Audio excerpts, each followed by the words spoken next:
ขนาดข้าพเจ้าครอบครัวน้อยๆก็ยังบ่วิตบ่มุมนะพี่น้องยังบ่วิตจากการกดขี่ข่มเหงยังบ่วิตจากการทำลายมันอย่ามาเด้อเอาขึ้น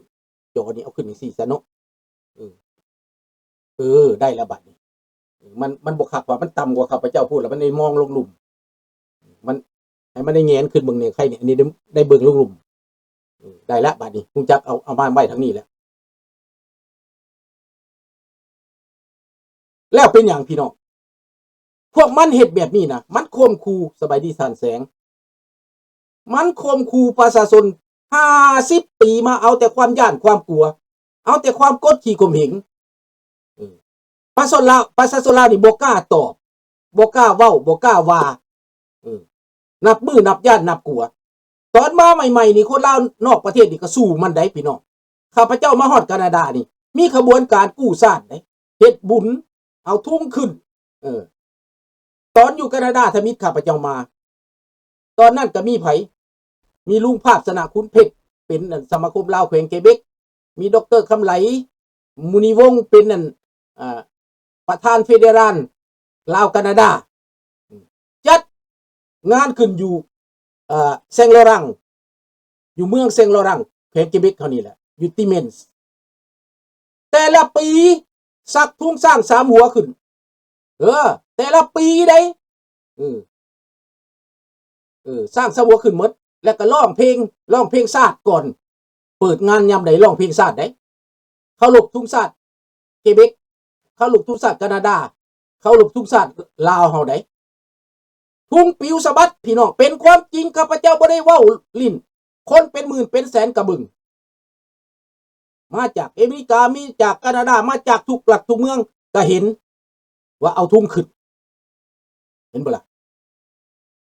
เวลาเตะบาสพวกข้าพเจ้าเตะบาสตอนนั้นข้าพเจ้ายังเป็นนักกีฬาอยู่ดิ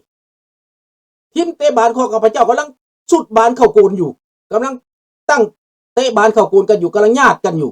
เขาเป่ามักวีให้หยุดก็ได้หยุดยืนเคารพทุ่งชาติปานว่าอยู่เมืองไทยปานว่าอยู่ศูนย์อพยพบ้านนั้นผู้ใดพี่น้องแต่เดี๋ยวนี้มาฮับมาหายไปเบิดการเปิดกีฬาก็บ่มีทุ่งสมาคมกีฬาแต่ก่อนก็มีทุ่งสร้าง3 หัวเดี๋ยวนี้บ่มีบ่กล้าเอาขึ้นอายเดี๋ยวนี้คนลาวอายเอาทุ่งชาติตัวเองขึ้นหมวกก็บ่กล้าใส่เสื้อก็บ่กล้าใส่เดี๋ยวนี้นะความอายมันยืดจางไปมันหายไปเดี๋ยวนี้พวกย่านทุ่งสร้าง3 หัวเดี๋ยวนี้นะตายสักดักๆเขาก็มีในต่างประเทศพวกลาวลิงย่านทุ่งสร้าง3 หัวสักเด็ดๆเขามันย่านแหงย่านหยังย่านบ่ได้เมื่อบ้านย่านเขาจับตามองย่านเขาฮู้แล้วว่าเจ้าหนีมาภายใต้ซุ้มกาสร้าง3 หัวแต่เขาบ่มีทางเลือกที่จะให้เจ้ากลับเมืองนั่นเพราะว่าเขาอยากได้เงินอยากได้การท่องเที่ยวอยากได้นักท่องเที่ยวอยากได้การเมืองมันบ่แม่นว่ายุ่นทุ่งสร้างหัวแต่เจ้านั่นย่านกันเองเว้ากันเองแต่ก่อนนี่เจ้าเอาทุ่งสร้างหัวขึ้นงานบุญงานทานอยู่ไสอยู่วัดอยู่ว่าก็มีเบิดเดี๋ยวนี้พากันย่านพากันอายโอ้ยอายทุ่งสร้าง3 หัวซ้ำบ่ตายซะเนาะพี่น้อง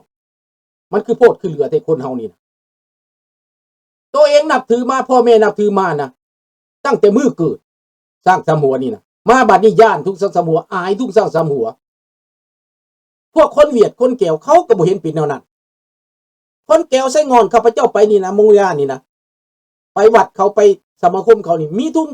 งของเขาเลยมีทุ่งเวียดนามใต้เขาบ่ได้ออกได้แต่บ่มีได้ทุ่งแก้วเหนือมาติดนี่บ่มีอยู่บ่ได้ก็บ่มีทุ่งแก้วเหนือไอ้ลาวนี่เพื่ออยากให้ได้ใจมีบางบ่อนเอาทุ่งลาวกะเดือนขึ้นพูดเข้าไปสถานทูตเฉลิมฉลองพูดไอ้ลาวนี่นั่นสบายดีเกิมเนาะมันบ่อายเขาบ่เฮ็ดแบบนั้นมันเป็นตาอายได้เป็นตาอายโลกเขาได้อายจุดยืนของตัวเองข้าพเจ้านี่บ่เปลี่ยน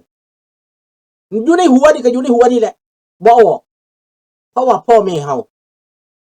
ทุ่งก็หมายถึงชาติมันสิเอาหยังมาเฮาก็บ่เอาโจรนี่เฮาบ่เอาทุ่งกาวงเดือนเป็นทุ่งโจรทุ่งผักโจรผักแก้วเหนือผักคอดมินิตผักเผด็จการเฮาบ่เอา เขาปฏิเสธอันนี้นะดังนั้นคนลาวนี่ไปใส่จิตใจพวกเขาไปใส่เปลี่ยนไปใส่แต่ตอนข้าพเจ้ามาใหม่ๆคือข้าพเจ้าเล่ามานั่นแหละจัดงานอยู่ที่เมนนี่นะเปิดเวทีนี่สร้างสมหัวปิวสะบัดสมัยลุงภาพสนะคุณเพชรสมัยดร.คำไลมณีวงศ์ตอนนั้นมีฮอดวันพีลาที่แลนไปหาเหล้าแดงหั่นไปสนับสนุนเขาหั่นน่ะก็ภายใต้ทุ่งซ่าสามหัวงานก็ได้เปิดขึ้นมาก็ได้บ่เห็นว่าอายอีหยัง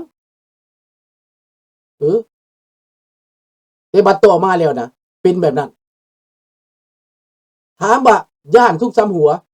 ไปนับถือลงวงเดือนแล้วบ่ตายบ่ตายคือกันตายเบิดแล้วพวกนั้นพากันตายเบิดแล้วบ่มีผู้ใดยืนดอกตายเบิดแล้วดังนั้นข้าพเจ้านี่บอกว่าทุ่งสร้างซ้ำหัวนี้มันสัญลักษณ์ของศาสตร์ข้าพเจ้าสัญลักษณ์ของประชาธิปไตยของข้าพเจ้าสัญลักษณ์เสรีภาพข้าพเจ้าจะบ่มีวันเอาลงข้าพเจ้าจะบ่มีวันจะยอมจำนวนพวกผีปอบอันนี้แหละพี่น้องอยากให้พี่น้องได้เข้าใจความเป็นจริงพวกเหล้าแดงมันอยู่ได้ย้อนหยังย้อนการตัวย้อนการหลอกย้อนการขายซาดย้อนการเข็นขาฮาวีพี่น้องประชาชนคนลาวย้อนการดับศูนย์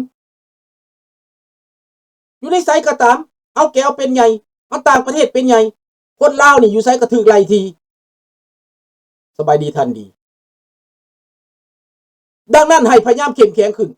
ผู้นำสังคมลาวนี่ต้องยืนหยัดต้องมีหำคำว่ามีหำแปลว่ากล้าหาญนั่นแหละคำหมายของข้าพเจ้าต้องกล้ายืนด้วยแล้วแข่งลังคาตัวเองบ่ต้องอายไผ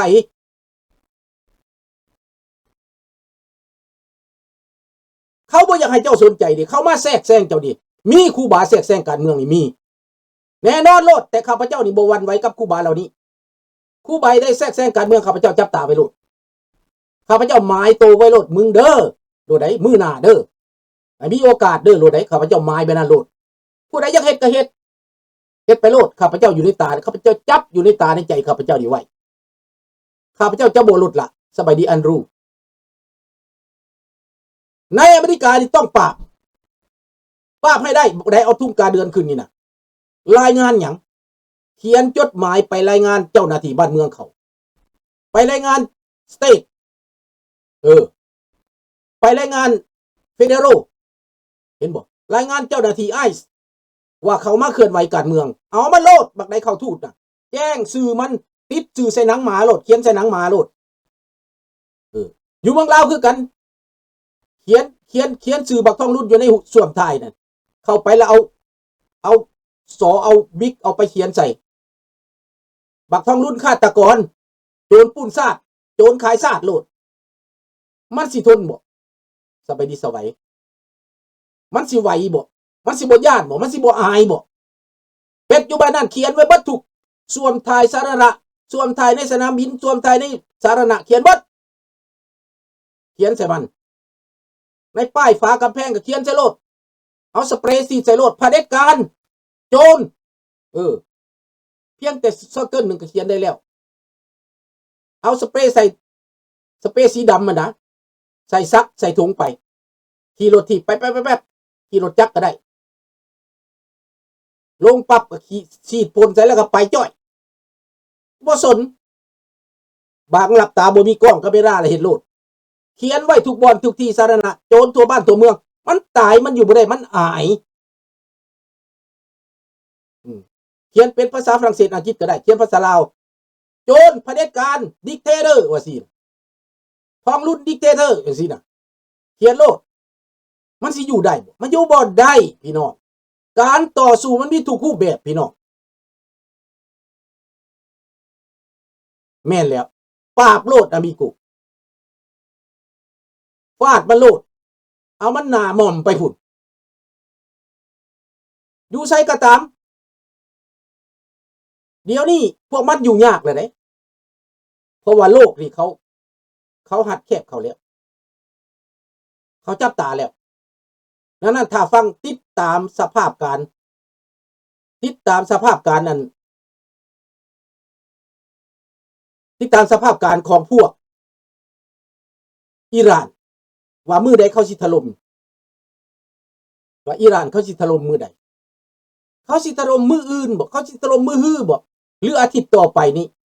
ถ้าอิหร่านล่มสลายไป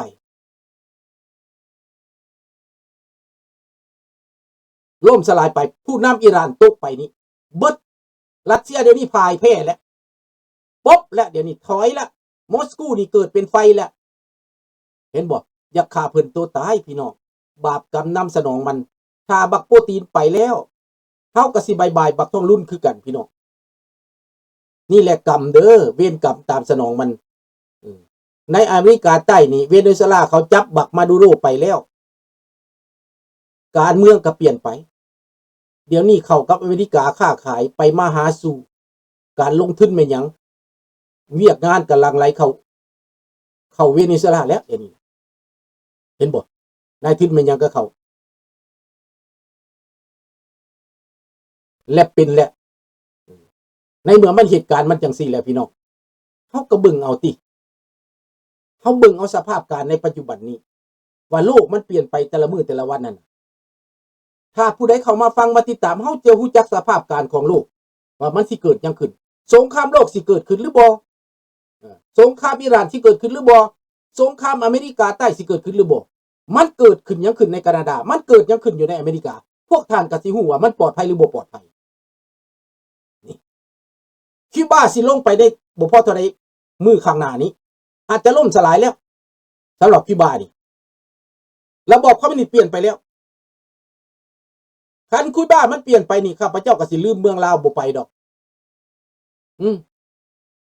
สิไปตากแดดอยู่คิวบามันง่ายกว่าขี่ปิยนต์500 ดอลไปแจ๊ดลงไปอาบน้ำทะเลใสขาวอยู่นี่แหละคิวบานี่ง่ายกว่าน้ำมันงามงามกว่าฟลอริดาน้ำคิวบาดังนั้นอากาศก็ดีทะเลก็งามข้าพเจ้าก็บ่ทันเคยไปจักเทื่อถ้ามันเป็นประชาธิปไตยข้าพเจ้าสิไปสิพากันไปเที่ยวพี่น้องปีนึงก็สิไปฮอด2 เทื่อพู้นแหละปีนี้ก็ว่าสิไปอีกไปเที่ยวนั่นมีเวลามีโอกาสไปชีวิตบั้นปลายเฮาบ่แฮงแล้วเป็นหยังเฮาสิอดเฮ็ดหยังเพราะว่าชีวิตนี่ก็บ่ฮอด100 ปีจักคนเนาะบ่มีผู้ใดเกิดมาได้ฮอด100 ปีดอกยาก100 ปีก็เฮ็ดหยังบ่ได้แล้วใช้เงินก็บ่ได้ละ100 ปีแล้วคนเฮานี่มีความสุขตั้งแต่อายุ50-60ขึ้นเมื่อ50-70-80นี่แหละ